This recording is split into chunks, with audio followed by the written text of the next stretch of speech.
Hi, I'm Owen. Hi, I'm Keith. Hi, I'm Carmen. Hi, I'm Kaya. Hi, I'm Ibrahim.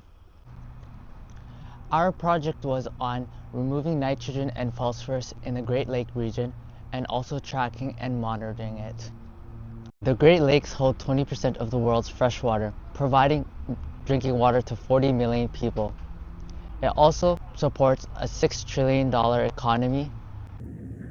So why is the excess amounts of nitrogen and phosphorus in the Great Lakes an issue? Well, according to the United States Environmental Protection Agency, when too much pollutants, such as specifically nitrogen and phosphorus, enter our bodies of water and stay there, they can cause excess growths of algae, which produce a toxin and can harm aquatic life, aquatic plants, and even people. There's a three main source of where the nitrogen and phosphorus come from. For the first reason is from the farm. Imagine the farm had a lot of fertilizer, and when it's raining, those rain will wash off the extra nutrient, and then those extra nutrient will go into the water. And for the second reason is animal waste. The animal waste from the big farm can leak into the water, and this add more nitrogen and phosphorus into the water. And for the last reason is from the city. The rain can wash the home wastewater, and those home wastewater will go into the Great Lake. We care about this problem because it affects a major freshwater system in North America, which supplies drinking water to around 40 million people. The things affected by this include indigenous communities, the fish, the animals in the area, and many people across the US and Canada. During research for our project, the team put together some design specifications. One of the points were the solution had to be cost efficient. It also had to not affect the drinking water used in the Great Lakes. Also, it can't harm the ecosystem around it. It also needs to be effective in removing pollutants from the Great Lakes. It also had to be sustainable in the long run. To create our solution, we use different idea generation method. We start with brainstorming, and then we did an idea ball, where we throw the ball across the room, and whoever got the ball have to share an idea to the group. Not only that, but we also use sketching to draw out our idea and then build on each other's idea. After that, we compare all the ideas and we see which one is most fit the stakeholder need.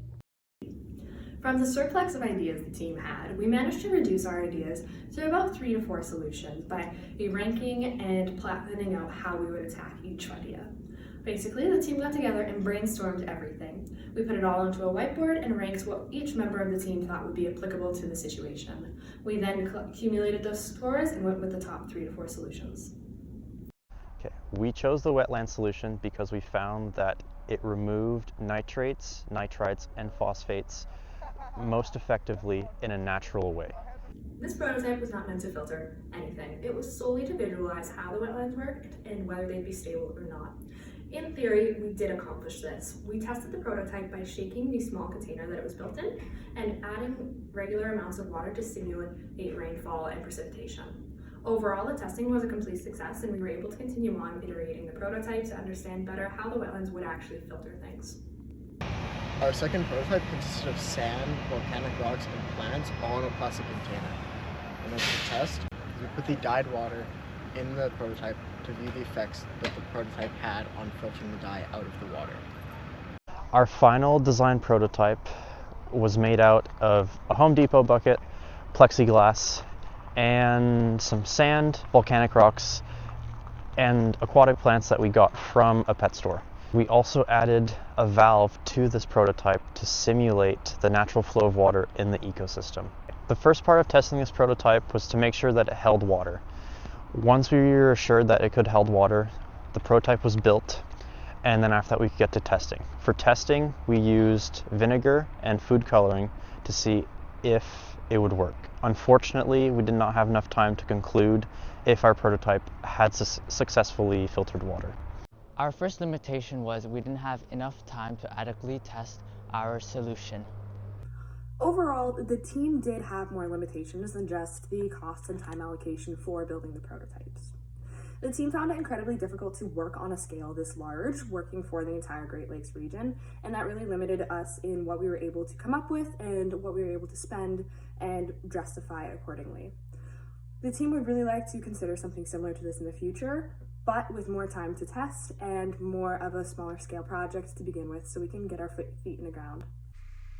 Our final solution, the wetlands, in theory was a really good idea, and we had many sources that backed up on why the volcanic rocks would filter out nitrogen and phosphorus, and why the plants would also aid in that process.